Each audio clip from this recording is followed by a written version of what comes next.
નમસ્તે મિત્રો, હું છું નવરંગ સાયન અને સ્વાગત છે આપનું આઈ એમ ગુજરાતના અમેરિકા સ્પેશિયલ ન્યૂઝ બુલેટિનમાં. સોમવાર જુલાઈ 20ના સમાચારોમાં જોઈશું કેનેડાની લાઇનથી ઇલીગલી અમેરિકા પહોંચેલો એક ગુજરાતી કઈ મૂર્ખામીને કારણે ગણતરીના કલાકોમાં જ પકડાઈ ગયો તેની વિગતો. જાણીશું અમેરિકામાં કામ કરતા 8 મિલિયન જેટલા ઇલીગલ ઇમિગ્રન્ટ્સને કેમ લીગલ સ્ટેટસ આપવા માટે માંગ થઈ રહી છે, તેમજ અમદાવાદમાં શરૂ થયેલો જૂની સોસાયટીઓના રીડેવલપમેન્ટનો ધમધમાટ હવે કેમ સાવ ઠંડો પડી ગયો હોય તેવી સ્થિતિ છે તેની વાત આજના આ બુલેટિનમાં. કેનેડા બોર્ડર ક્રોસ કરી અમેરિકામાં ઘૂસેલો ઉત્તર ગુજરાતનો એક યુવક ગણતરીના કલાકોમાં જ પકડાઈ ગયો હોવાની એક ઘટના સામે આવી છે. 32 વર્ષનો આ યુવક કડીનો હોવાનું કહેવાઈ રહ્યું છે, જેને ક્રોસિંગ કરાવીને એક મોટેલમાં રાખવામાં આવ્યો હતો. જોકે મોટેલની બહાર નીકળવાની ના પાડવામાં આવી હોવા છતાં પણ આ ભાઈ લટાર મારવા નીકળ્યા તેવા જ બોર્ડર પેટ્રોલના હાથમાં આવી ગયા હોવાનું જાણવા મળ્યું છે. પ્રાપ્ત વિગતો અનુસાર ઇન્ડિયાથી રવાના થયાના 10 દિવસમાં અમેરિકા પહોંચી ગયેલો આ યુવક ત્યાં એક જ દિવસ મોટેલમાં રોકાયો હતો. તેને મોટેલ પરથી પિક કરી એક ચોક્કસ લોકેશન પર પહોંચાડવાનો હતો, પરંતુ તે પહેલાં જ તેનો ખેલ પૂરો થઈ ગયો હતો. સૂત્રોનું માનીએ તો પત્ની અને સંતાનોને ઇન્ડિયામાં જ મૂકીને અમેરિકા ગયેલા આ યુવકે લગભગ 80 લાખ રૂપિયામાં ડીલ કરી હતી, પણ પકડાઈ ગયા બાદ હવે તે બરાબરનો ફસાયો છે. ઇલીગલી યુએસ જવામાં હવે પકડાઈ જવાનું રિસ્ક વધી ગયું હોવાથી એજન્ટો યુએસમાં પગ મૂકતા જ પેસેન્જર પાસેથી પૂરું પેમેન્ટ વસૂલ કરી રહ્યા છે. કડીના યુવકના કેસમાં તે અમેરિકા પહોંચી ગયા બાદ પોતાની ભૂલને કારણે પકડાયો હોવાને લીધે તેની પાસેથી પણ પૈસા વસૂલવામાં આવે તેવી શક્યતા છે. આ સ્થિતિમાં હવે હાલ અમેરિકાની જેલમાં બંધ યુવકની સાથે સાથે તેની કબૂલાત લેનારો પણ સલવાયો હોવાની વાતો ચાલી રહી છે. સૂત્રોનું માની તો છેલ્લા એકાદ અઠવાડિયાથી જેલમાં બંધ આ યુવકને હવે ગમે ત્યારે ઇન્ડિયા પાછો મોકલવામાં આવે તેવી શક્યતા છે, કારણ કે તેના જેવા ઘણા ગુજરાતીઓ છેલ્લા એકાદ વર્ષમાં પાછા આવી ચૂક્યા છે. તેને મોકલનારો એજન્ટ કોણ હતો તેની ચોક્કસ વિગતો નથી મળી શકી, પણ તે કોઈ લોકલ જ હોવાની પૂરી શક્યતા છે.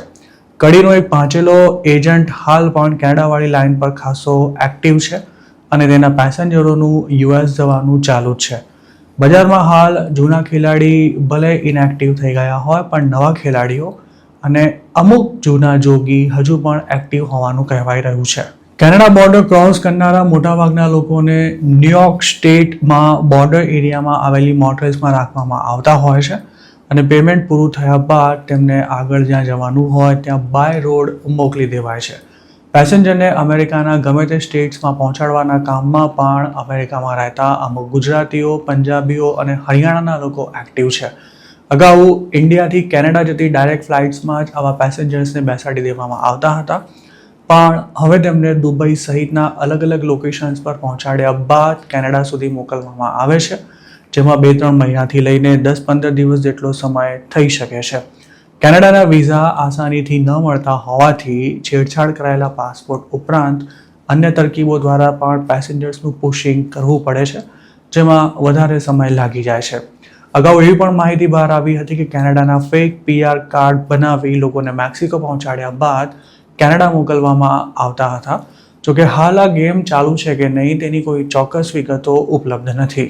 હજુ કેટલાક દિવસો પહેલા ન્યુયોર્ક સ્ટેટમાં જ ઉત્તર ગુજરાતની એક યુવતી પણ આવી જ સ્થિતિમાં પકડાઈ ગઈ હતી અને તેને 2.5-3 મહિના સુધી જેલમાં રખાયા બાદ ડિપોર્ટ કરવામાં આવી હતી.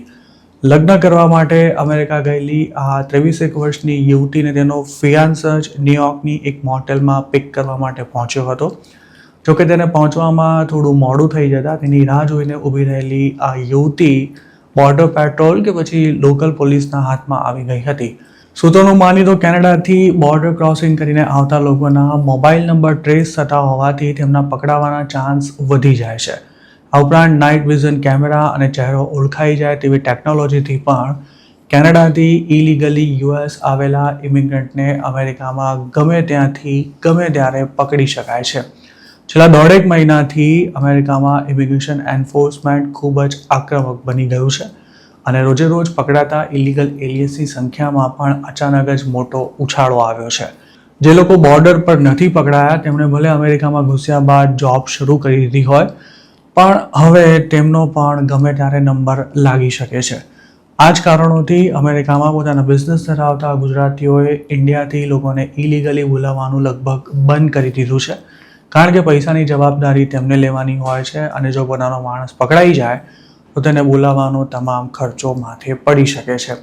જે લોકોને આવા સ્પોન્સર નથી મળતા તેમણે પણ પોતાના પૈસે જિંદગીનું આ સૌથી મોટું રિસ્ક લેવાનું બંધ કરવું પડશે, કારણ કે યુએસમાં પહેલાં જે લાલિયાવાડી ચાલતી હતી તે સાવ બંધ થઈ ચૂકી છે અને અસાયલમનો કેસ ચાલુ હોય તેવા લોકો પણ હવે જરાય સેફ નથી. તેવામાં હાલ જે બોર્ડર ક્રોસિંગનું રિસ્ક લઈ રહ્યા છે તેમના પર ડિપોર્ટેશનનો પૂરેપૂરો ખતરો છે. અમેરિકામાં ફરી મોટા ઉપાડે શરૂ થયેલા માસ ડિપોર્ટેશનને કારણે વર્કર્સની અછત વધુ ઘેરી બનતા હવે બિઝનેસ ગ્રુપ્સ સરકાર પર પ્રેશર વધારી રહ્યા છે. યુએસમાં કામ કરતા 80 લાખ જેટલા અનડોક્યુમેન્ટેડ વર્કર્સને લીગલ સ્ટેટસ આપવા માટે પણ માંગ થઈ રહી છે, પણ હાલ સરકાર જરાય મચક આપવા તૈયાર નથી. વોશિંગ્ટન પોસ્ટના એક રિપોર્ટ અનુસાર જુલાઈ મહિનાની શરૂઆતમાં જ DHSના વોશિંગ્ટનમાં આવેલા હેડક્વાર્ટર્સમાં જ આ અંગે એક મિટિંગ થઈ હતી, જેમાં ઇમિગ્રન્ટ વર્કર્સ પર નિર્ભર બિઝનેસીસનું પ્રતિનિધિત્વ કરતા અસેન્શિયલ વર્કર ઇમિગ્રેશન કોલિશને ભાગ લીધો હતો.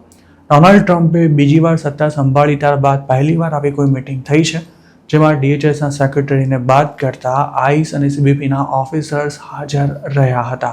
આ મિટિંગમાં થયેલી ચર્ચા બાદ DHSના ઓફિસર્સે ઇમિગ્રેશન એન્ફોર્સમેન્ટની પોલિસીમાં કોઈ પ્રકારનો ફેરફાર કરવાનો ઇનકાર કરી દીધો છે, પણ ડિપોર્ટેશન કેમ્પેઇનની બિઝનેસીસ પર શું અસર થઈ રહી છે તેની માહિતી મળતી રહે તે માટે આ પ્રકારની મિટિંગ્સ નિયમિત થતી રહેશે તેવું પણ કહેવાઈ રહ્યું છે. DHSએ આ અંગે કોઈ પણ માહિતી આપવાનો ઇનકાર કર્યો છે, જ્યારે જે મેમ્બર્સે તેમાં ભાગ લીધો હતો તે પણ મિટિંગમાં શું ચર્ચા થઈ તેના વિશે કશું જ બોલવા તૈયાર નથી. ડિપોર્ટેશન ડેટા પ્રોજેક્ટના આંકડા અનુસાર અરેસ્ટ અને ડિપોર્ટ થનારા ઇમિગ્રન્ટ્સનો આંકડો સતત ઊંચો રહેતા agriculture, manufacturing, construction, health care અને ઇલ્ડર કેર જેવા સેક્ટર સીધી રીતે પ્રભાવિત થયા છે. આ ઉપરાંત મોટેલ્સ અને ગેસ સ્ટેશન્સ ચલાવવા માટે પણ વર્કર્સ ન મળી રહ્યા હોવાથી તેની સાથે સંકળાયેલા લોકો પણ પરેશાન છે. અધૂરામાં પૂરું, ટ્રમ્પ એડમિનિસ્ટ્રેશન હવે ઇલીગલ ઇમિગ્રન્ટ્સને જોબ પર રાખનારા બિઝનેસ ઓનર્સ સામે પણ કડક કાર્યવાહી શરૂ કરવાની તૈયારી કરી રહ્યું હોવાથી બિઝનેસ ઓનર્સનું ટેન્શન વધી રહ્યું છે. DHSના પૂર્વ સેક્રેટરી ક્રિસ્ટી નોમે બિઝનેસ ઓનર્સની આ પ્રકારની કોઈ ફરિયાદો સાંભળવાનો જ ઇનકાર કરી દીધો હતો. હાલના સેક્રેટરીએ પણ આ મામલે કોઈ ઠોસ આશ્વાસન નથી આપ્યું, પણ કમસે કમ તેમણે આ મુદ્દાને સમજવાનો પ્રયાસ ચોક્કસ કર્યો છે. વર્તમાન સેક્રેટરી માર્ક્વિન મલિન ખુદ એક સમયે પ્લમ્બિંગ કંપની ચલાવતા હતા, જેથી બિઝનેસ ઓનર્સને એવી આશા છે કે તેઓ તેમની ચિંતા પર વિચાર ચોક્કસ કરશે. જોકે DHSના પ્રવક્તાએ આ અંગે વોશિંગ્ટન પોસ્ટને આપેલા સ્ટેટમેન્ટમાં એવું જણાવ્યું હતું કે પબ્લિક સેફટી, નેશનલ સિક્યોરિટી અને ઇકોનોમિક સ્ટેબિલિટીને ધ્યાનમાં રાખતા વર્ક સાઇટ એન્ફોર્સમેન્ટમાં કોઈ બાંધછોડ નહીં કરાય. આવું કહી તેમણે કમસે કમ હાલ પૂરતું એ સ્પષ્ટ કરી દીધું છે કે ઇલીગલ એલિયન્સને હાયર કરતા લોકો સામે કાર્યવાહી ચાલુ રહેવાની છે અને તેમના બિઝનેસીસ પર રેડ પણ થતી રહેશે. માર્ક્વિન મલિને હજુ માર્ચ 2026માં જ પોતાનું પદ સંભાળ્યું છે અને હાલમાં જ ઇમિગ્રેશન એન્ફોર્સમેન્ટ દરમિયાન 2 અનડોક્યુમેન્ટેડ ઇમિગ્રન્ટ્સના મોત થઈ જતા તેઓ ભારે પ્રેશરમાં પણ છે. શૂટિંગ થયા બાદ DHSએ તાત્કાલિક કાર્યવાહી કરતા ટ્રાફિક સ્ટોપ અટકાવવાના આદેશ આપી દીધા હતા, પણ પ્રેસિડેન્ટ ટ્રમ્પે તેને યથાવત રાખવાની સૂચના આપતા DHSએ પોતાનો નિર્ણય પાછો ખેંચવો પડ્યો હતો. માર્ક્વિન મલિન સામે હવે ચેલેન્જ એ છે કે તેમણે કોઈ બબાલ ઊભી કર્યા વિના ટ્રમ્પ દ્વારા સેટ કરાયેલા માસ ડિપોર્ટેશનના ટાર્ગેટને અચીવ કરવા 1 મિલિયન ઇલીગલ એલિયન્સને ડિપોર્ટ કરવાના છે. વ્હાઇટ હાઉસના નિર્દેશ પર ફરી ધરપકડો વધારવામાં આવી છે અને જુલાઈના પહેલા 12 દિવસમાં રોજના એવરેજ 1400 ઇલીગલ ઇમિગ્રન્ટ્સ અરેસ્ટ થયા હતા. જોકે હવે બિઝનેસ ઓનર્સ ફરી સરકારને આ કાર્યવાહી ધીમી પાડવા માટે આડકતરી રીતે પ્રેશર કરી રહ્યા છે. શક્ય છે કે આ પ્રેશરને કારણે જ ટ્રમ્પ એડમિનિસ્ટ્રેશને હાલ હ્યુમેનિટેરિયન પેરોલ પર રહેતા 7 દેશોના લાખો ઇલીગલ ઇમિગ્રન્ટ્સનું સ્ટેટસ રદ કરવાની મંજૂરી મળી ગઈ હોવા છતાં પણ તેમની વર્ક પરમિટ કેન્સલ કરવાની ટાઈમલાઈનને એક્સટેન્ડ કરી છે. ગયા વર્ષે ટ્રમ્પ એડમિનિસ્ટ્રેશને મોટા પાયે વર્ક સાઇટ્સ પર ઇમિગ્રેશન રેડ્સ કરવાનું શરૂ કર્યું હતું, જેના પર ખાસો હોબાળો થતાં જૂન 2025માં સરકારે ખેતરો, રેસ્ટોરાં અને હોટેલ્સ પર રેડ નહીં પડે તેવું આશ્વાસન આપ્યું હતું, પણ આ રેડ્સ આજે પણ બધા ઓછા અંશે ચાલુ જ છે. જેમ કે સાઉથ ટેક્સાસમાં છેલ્લા 3 મહિનાથી કન્સ્ટ્રક્શન સાઇટ્સ પર રેડ થવાનું પ્રમાણ વધી ગયું હોવાની ફરિયાદો મળી રહી છે. આ ઉપરાંત સ્ટોર્સ અને ગેસ સ્ટેશન્સ પરથી પણ અનડોક્યુમેન્ટેડ લોકોની ધરપકડ કરવામાં આવી રહી છે.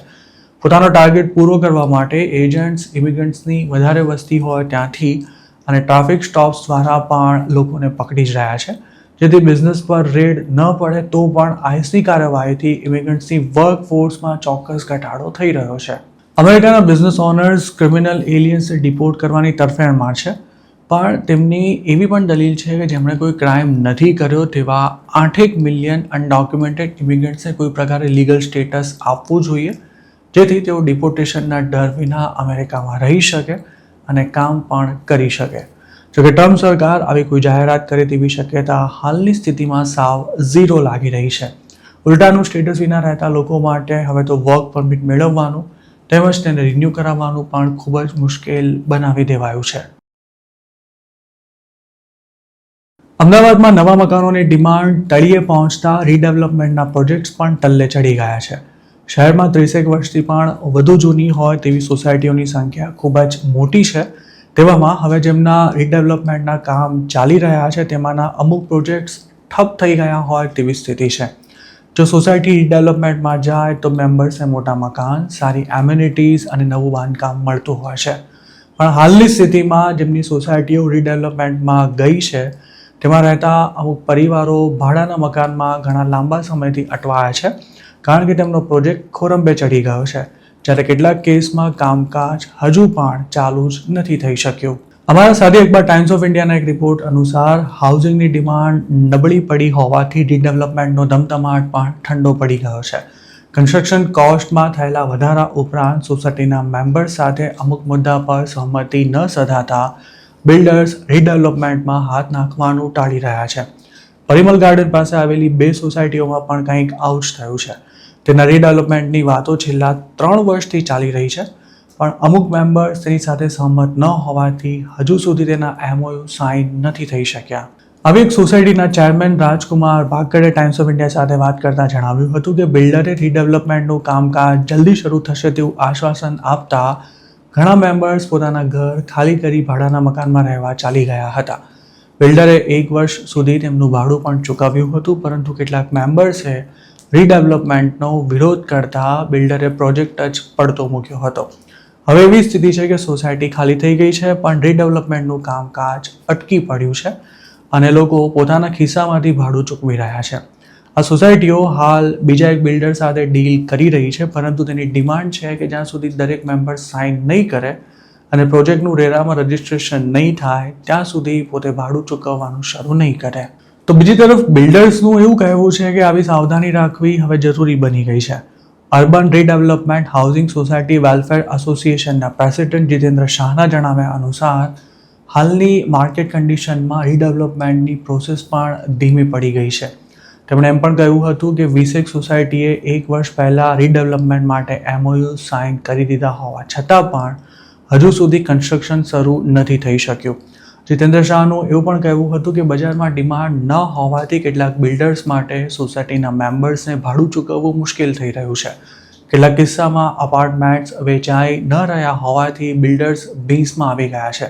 તેમણે એવી પણ સલાહ આપી હતી કે રીડેવલપમેન્ટની ડીલ ફાઇનલ કરતા પહેલાં સોસાયટીએ દરેક પાસા પર વિચાર કરવાની સાથે સાથે બિલ્ડરનો ટ્રેક રેકોર્ડ પણ તપાસવો જોઈએ.